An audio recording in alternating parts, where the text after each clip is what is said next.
one new study is showing us why depression might be affected by different cannabinoids. And we're going to take a look at it together now. This study was called the Cannabis-Induced Epigenetic Regulation of Genes Associated with Major Depressive Disorder.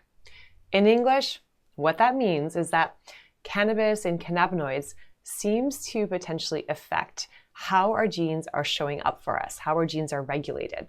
So depending on how our genes are actually expressed, we can actually have a gene for depression and never get depression, or we can actually end up with depression because of that gene being turned on. And also, once we have depression, it's possible for some of those genes to get down-regulated again.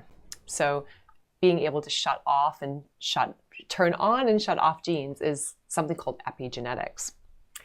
And this was a really interesting review study, meaning they didn't do any new research.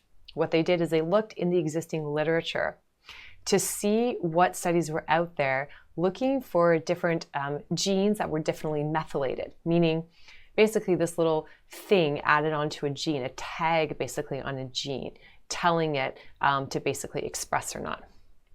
And what they found was that cannabinoid exposure in animals and in humans was associated with multiple epigenetic differences in different regions, different genes associated with different regions of the brain. I'm going to go right to the results, to the really interesting part. So this is when they were looking at the epigenetic studies that have been done so far in human subjects. So a few of the studies actually looked at, here we go, here. A few of the studies looked at the studies that have been performed in looking at the DNA methylation profiles of sperm from adult human cannabis users, and then comparing them against non-cannabis users to see what genes, again, were differently methylated. So the genes were showing up differently depending on if they had exposure to cannabis. And then another study looked at the DNA methylation profiles in blood of people who were either using cannabis and not using tobacco, and who were not.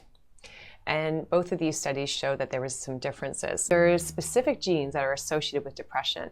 And what they found is these genes are actually either upregulated or downregulated correlationally with exposure to cannabis.